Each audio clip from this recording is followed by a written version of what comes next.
Hombre, yo creo que el balance tiene que partir de una constatación. Ha sido una legislatura absolutamente inédita porque al poco de iniciarse tuvimos una pandemia que ha mediatizado absolutamente todo lo que ha sucedido después en el ámbito económico, en el ámbito laboral, en el ámbito social y en el ámbito también político, ¿no? Y desde esa perspectiva yo creo que el balance sindical es positivo en el sentido que hemos sido capaces de afrontar una secuencia de crisis que no habíamos conocido nunca, la de la pandemia, luego la de la invasión de Ucrania y lo que supuso en el incremento de los precios y en la situación de deterioro económico, desde perspectivas bastante distintas a cómo se han abordado las crisis ordinariamente en España y con resultados creo que netamente mejores, ¿no? La situación sigue siendo de muchísima incertidumbre, con una tasa de paro que España no se puede permitir como una tasa normal, pero en estas circunstancias seguramente se ha salvado el país con las medidas pactadas en el marco del diálogo social. La inversión pública para sostener el empleo y las empresas en los ERTES evitó una destrucción millonaria de puestos de trabajo y luego es una legislatura en la que a través de los acuerdos sociales, por ejemplo en materia de reforma laboral o de subida del salario mínimo interprofesional, pues se han conseguido cosas muy relevantes, ¿no? Y es que se reduzca la mitad de la tasa de temporalidad, se suban de una forma importante los salarios mínimos, cerrando también en parte algunas de las brechas de desigualdad que existen en nuestro país, y esto ha sido compatible con una generación de empleo como nunca habíamos conocido, hasta el punto que vamos a llegar a los 21 millones de cotizantes a la seguridad social, ¿no? Bueno, yo creo que esta forma de afrontar las crisis nunca se habían visto en España. Normalmente se facilitaba el despido, se precarizaba la contratación y se bajaban los salarios mínimos. Ahora lo que se ha hecho es lo contrario, estabilizar la contratación, proteger el empleo ante la crisis pandémica, subir los salarios mínimos y el resultado pues es que se ha generado más empleo que nunca, ¿no? A partir de aquí pues hay muchos más análisis que hacer, pero yo creo que el vector central de la legislatura no se puede entender sin la pandemia y el efecto absolutamente disruptivo que tuvo la pandemia en el país y en la propia economía. ¿Dirías que esos son los principales hitos que destacáis de estos 4 años legislativos? Sí, yo creo que el gran hito de esta legislatura es haber evitado que el país se fuera directamente a la ruina, a través del sostenimiento del empleo, a través de los ERTES y a través de inyectar 40.000 millones de euros de dinero público para socializar temporalmente los salarios y las cotizaciones sociales. A partir de ahí pudimos retomar cierta normalidad en la agenda que teníamos prevista, que concluyó en ese terreno con la reforma laboral, con la reforma de las pensiones, con las subidas paulatinas del salario mínimo interprofesional y con otras legislaciones importantes como la ley Rider, el teletrabajo, los planes de igualdad, ¿no? Y configuran en ese terreno creo que un marco de diálogo social seguramente el más potente que hemos vivido en décadas en España. Mencionabas la intensidad del diálogo social, histórico incluso. ¿Cómo describirías estos años de diálogo social? ¿Cuáles son los mejores logros, experiencia y resistencia, si las ha habido?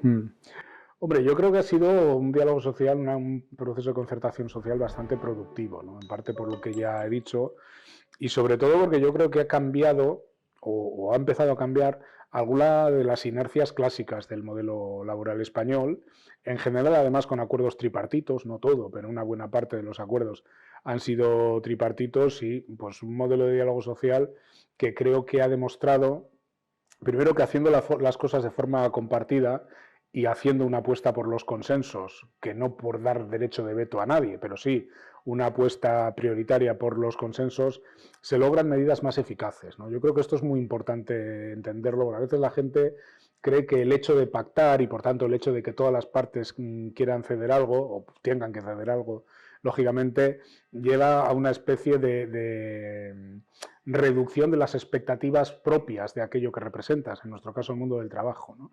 Y yo creo que esto no es necesariamente así. Claro que se cede algo cuando se negocia, claro que se cede algo cuando se acuerda, pero normalmente es para llegar a un bien mayor, que es que los efectos de las medidas que se pactan sean mucho más eficaces, mucho más estables y mucho más útiles, ¿no?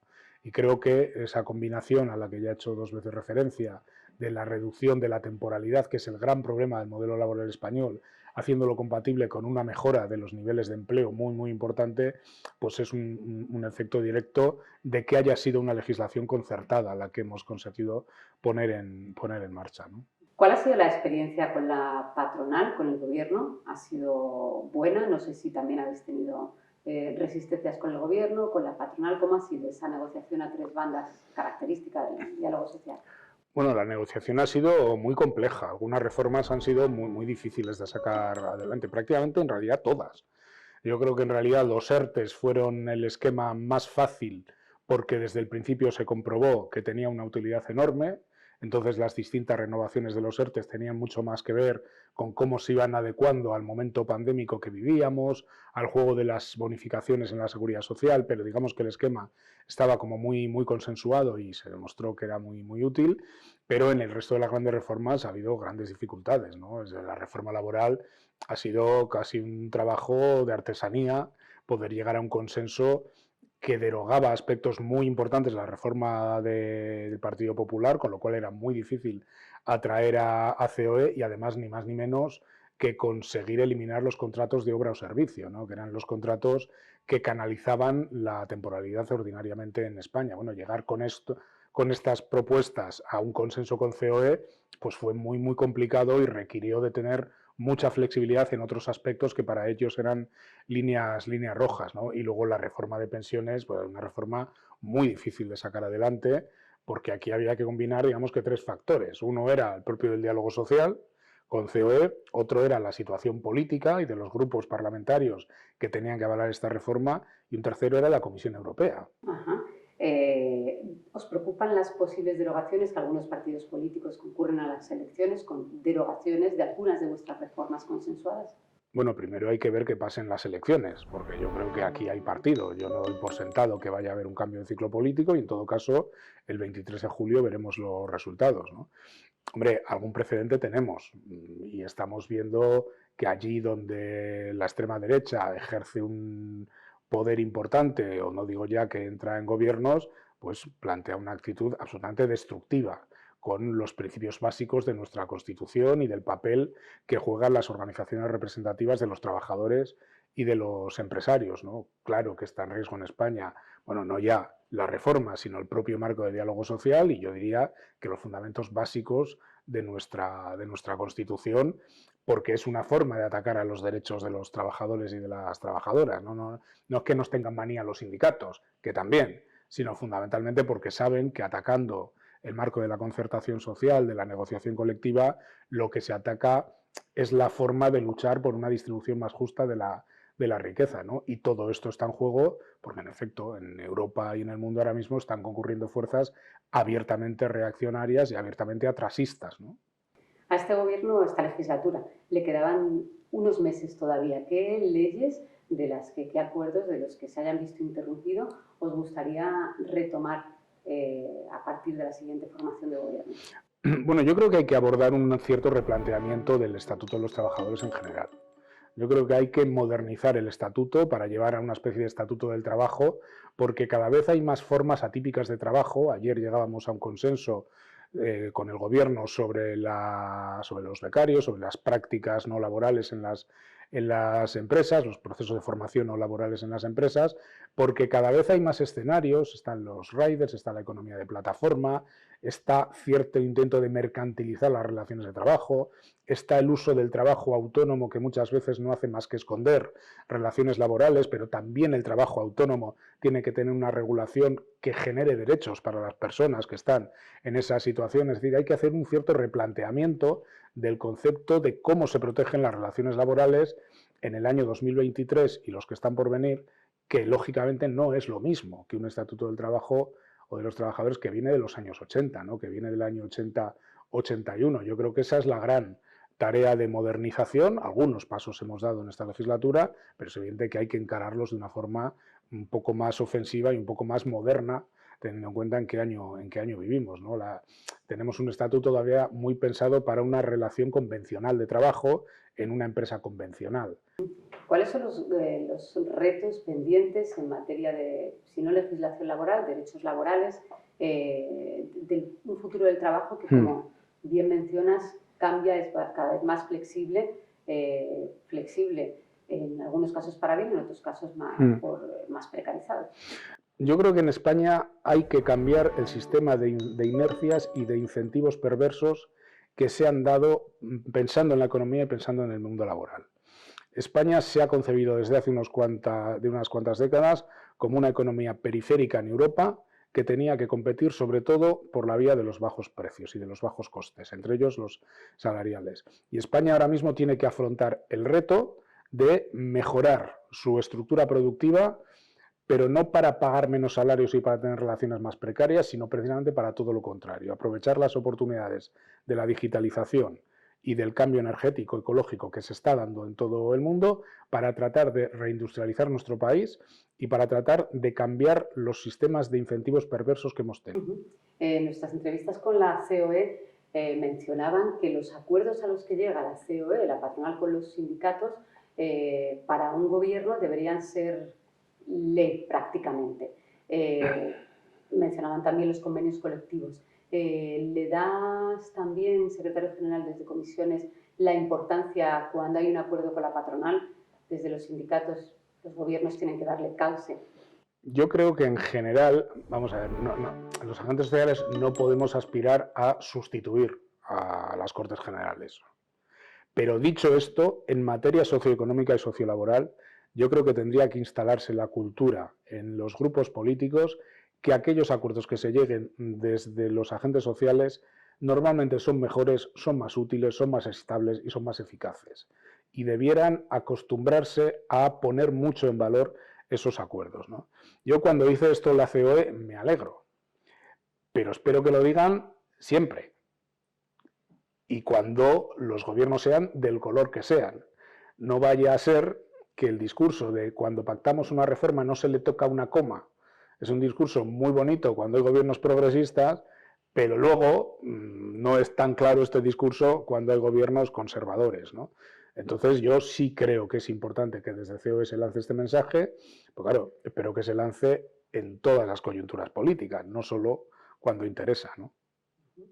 Estatuto del becario. Seguramente cuando se emita esta entrevista o las próximas semanas sabremos qué pasa con el estatuto del becario. Si hubiera que apostar, parece que no va a salir. ¿Cómo lo veis? Porque vosotros sí que habéis avalado ese estatuto del becario. ¿Por qué lo avaláis y por qué genera tanto ruido, tanto falta de consenso desde otros sectores? Bueno, yo creo que lo avalamos porque es una importantísima mejora en las condiciones y en las garantías de las personas que están en proceso de formación no laboral en las empresas, los llamados becarios o becarias, y porque además de mejorar sus derechos está encaminado a que estas prácticas tengan la finalidad que tienen que tener, que es que sirvan para formar y para completar la formación teórica en la universidad, en los ciclos de FP o en el reconocimiento de competencias o en la habilitación de competencias profesionales, ¿no? Por eso lo hemos avalado. Claro, que esta negociación haya durado más de un año, pues clama al cielo. Y esta negociación ha durado más de un año porque ha habido unas resistencias enormes en las organizaciones empresariales, pero es que las resistencias más grandes han estado fuera de la mesa de diálogo social. Han estado en el ámbito de las universidades y en el ámbito de muchos grupos políticos que, sotto voce, pues continuamente han ido poniendo palos en las ruedas de este proyecto. Dos caballos de batalla, salarios y empleo, a la cola de la comparativa con Europa. ¿Qué va a hacer Comisiones Obreras? ¿Cómo lo va a abordar la siguiente legislatura con estos dos indicadores que, aunque sean históricos positivamente en España, siguen estando en el vagón trasero, ¿no? Bueno, España tiene un problema de bajos salarios históricamente. Yo creo que se ha hecho una cosa importante, que es que el salario mínimo interprofesional por fin se ha situado en la senda del 60% de la media salarial, y esto es una forma importante de elevar los salarios más bajos, pero sigue teniendo un problema de salarios bajos, muy relacionado con un tejido productivo manifiestamente mejorable y con la debilidad de la organización de los trabajadores en algunos sectores que están muy precarizados de toda la vida, y como están muy precarizados hay poca capacidad reivindicativa, ¿no? Nosotros sabemos que los salarios se fijan básicamente en la negociación colectiva y por tanto nuestro objetivo es reforzar la organización de los trabajadores porque sabemos que realmente ese es el camino, el único camino que a lo largo de los años permite una disputa de los beneficios y de los excedentes empresariales, ¿no? Por concluir, ¿cómo os gustaría relacionaros con las Cortes en la próxima legislatura? a través de dos vías. Una de un reforzamiento de los espacios de concertación social, es decir, que esté absolutamente instaurado, que gobierne quien gobierne, toda la normativa, todas las normas, todas las leyes que tengan un efecto sociolaboral y socioeconómico se dirimen en el Parlamento, faltaría más, pero también en las mesas de concertación social. Yo creo que esto es muy importante y luego, lógicamente, pues con las relaciones que ordinariamente tenemos con los grupos, porque aparte de las mesas, pues lógicamente también tenemos una relación muy habitual para tratar de influir, de contrastar ideas y de alguna manera pues que esto se mantenga en la normalidad o incluso se mejore, ¿no? Esto ha tenido sus momentos mejores y sus momentos peores en las últimas décadas en España y ahora es verdad que entramos en un terreno ignoto desde el momento que hay una presencia, como decía antes, de fuerzas políticas o de alguna fuerza política abiertamente reactiva al mandato constitucional y al propio título preliminar de la Constitución, ¿no? que mandata hacer lo que mandata a los partidos, pero también a las organizaciones sindicales y empresariales. Claro que estamos en un riesgo de involución como no hemos conocido desde el franquismo, claro.